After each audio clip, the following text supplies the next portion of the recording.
So I saw Twisters. Big surprise, right? After making a video talking about how excited I was for it and its stinky writing, who would have thought I'd actually go see it? In today's video, I want to talk about the film, why I love it, where it struggled, and why it failed to live up to the original.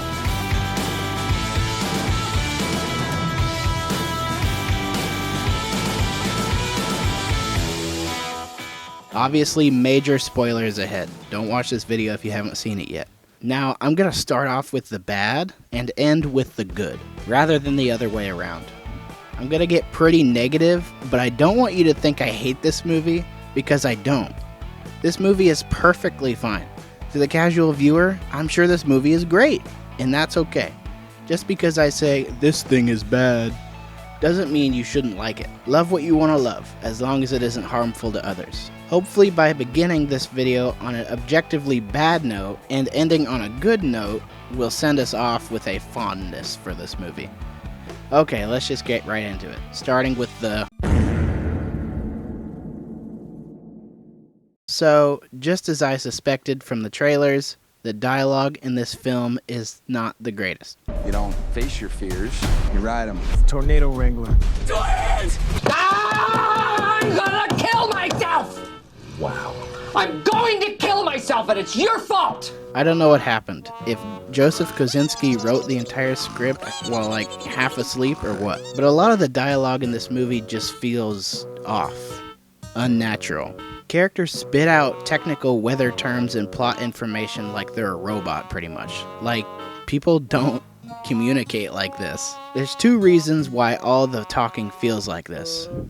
Telling rather than showing, and a lack of subtext. These are kind of both the same thing. So telling rather than showing. This happens a lot in this movie. There's a part where Kate and the other guy, I don't remember his name, it's Anthony Ramos. They're, gathering data and stuff.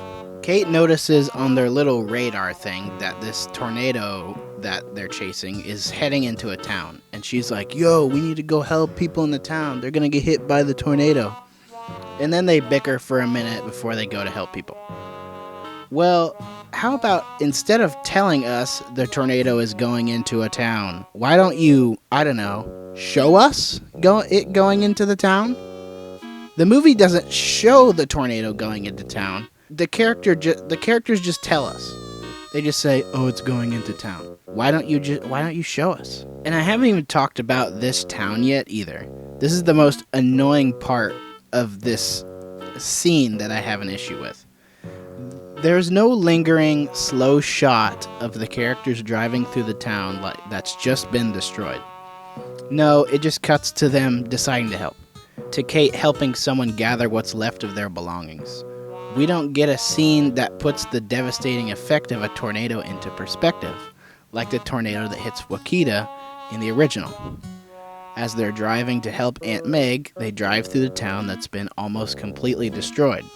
It makes the scene meaningful. You don't get that in Twisters. The most we get is a block or two of destruction.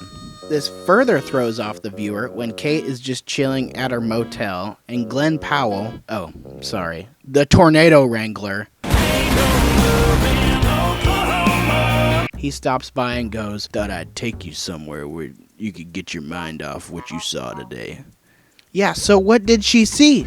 We don't know because we haven't hardly seen any destruction. There's like no destruction in this movie and it really bothers me.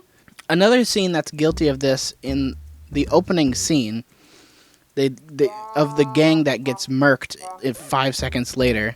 They're driving away from the tornado and they're relieved because they made it out and they dropped the trailer where it needed to be.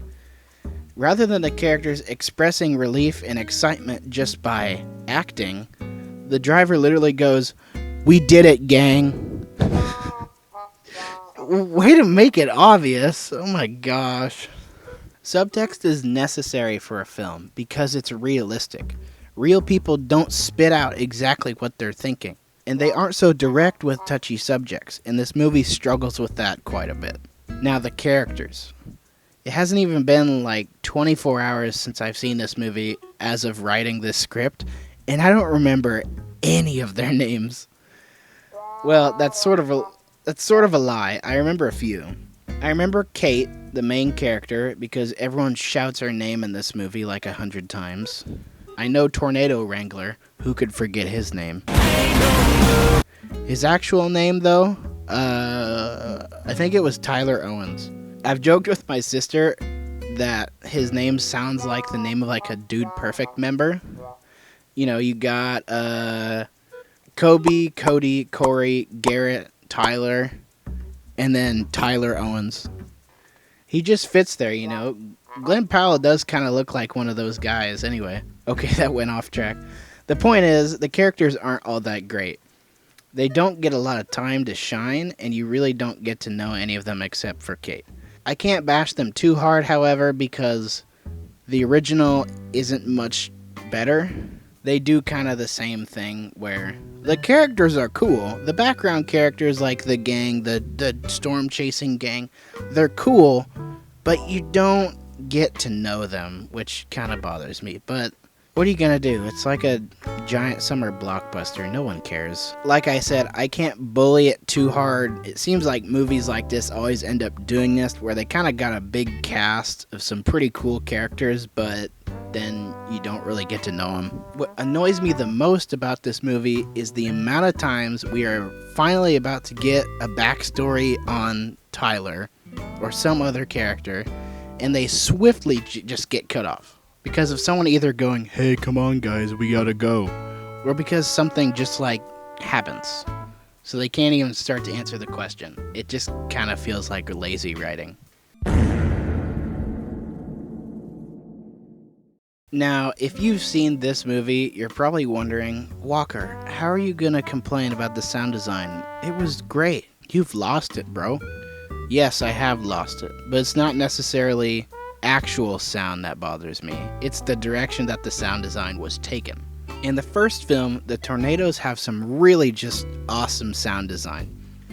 This movie, Transformers, and Ghostbusters are probably the 3 reasons I love sound design so much.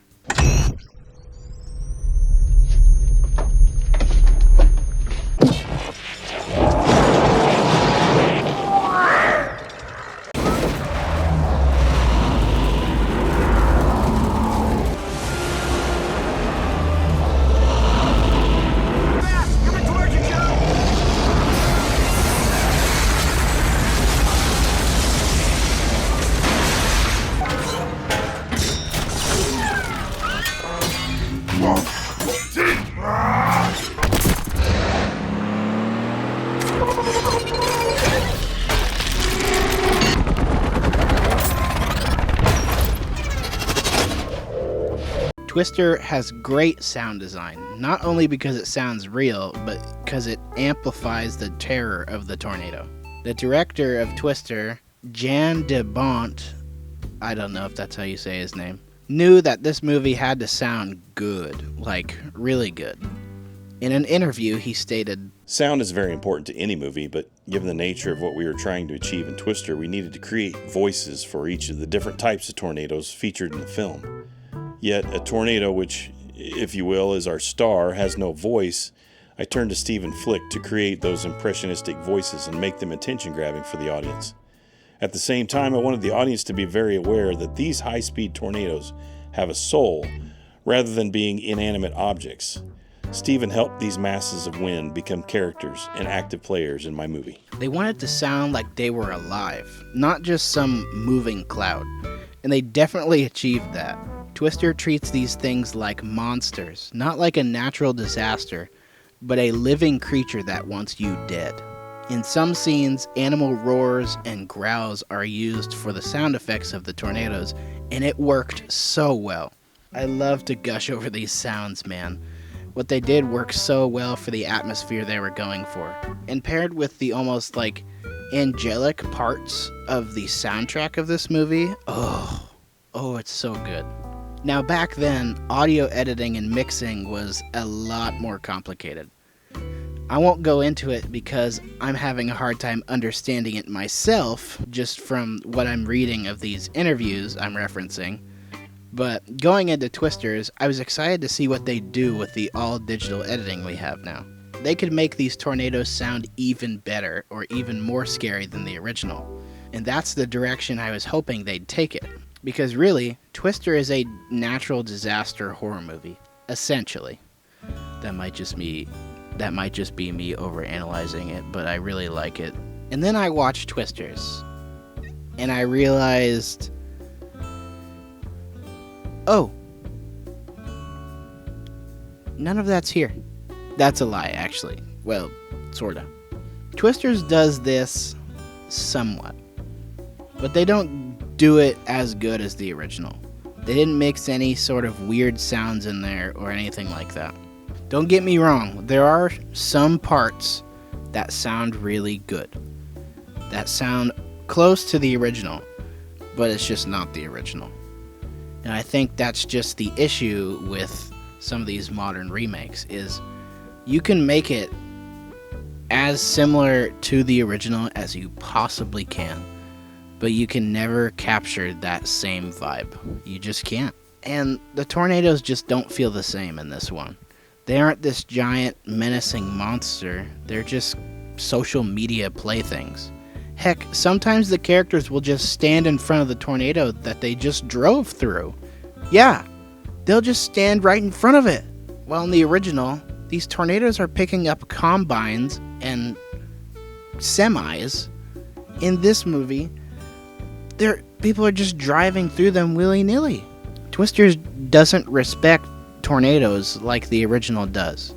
Twisters doesn't respect the wind.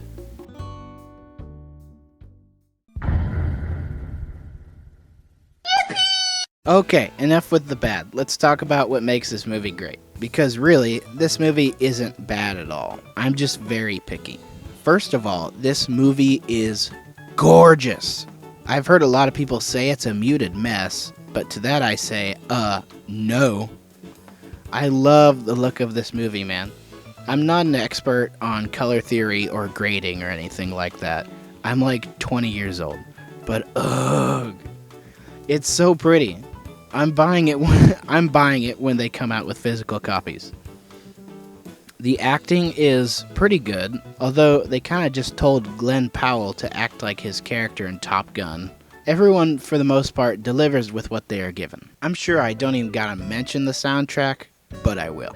It's amazing! They had a bunch of country artists make songs for this one big album, and a good chunk of those songs were used in the film.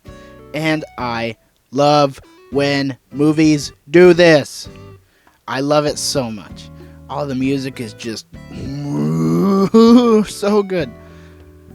Not to mention, this movie has a nice, subtle message about not letting the past hold you back. I think that's it. Sorry, I didn't have as many good things to say, but you should like this movie. It's fun. And it looks good. And Ram trucks, baby. If you're driving into a tornado, make sure you're driving a Ram pickup truck. Hey guys, post-editing Walker here. I just wanted to record a little segment here to say thanks for watching, and also as a disclaimer to say the script for this video was a little outdated.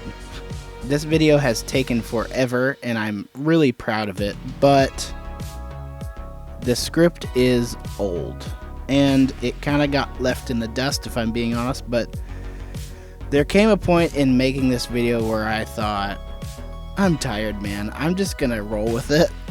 I finished the script for this video right before I was about to see the movie again. And when I saw the movie again, I realized, oh, this is not bad at all. So a lot of things I said, you can just completely disregard. Like, the writing, not that bad. The lines are cheesy, and the first film is cheesy too, so, I mean, what are you gonna do? A complaint that I didn't talk about, though, was the fact that Glenn Powell's character just doesn't get... we don't get to know him, and it's really frustrating. Like, they want this romance dynamic to happen, but they don't give him anything. They don't hardly give him a personality, and they don't give him a backstory, so it's like there's nothing there. But anyways, thanks for watching, even if this is an outdated review. I think I'm going to take a little bit of a break for about a month because this video really wore me out. And, what is this? I am Steve. Oh no.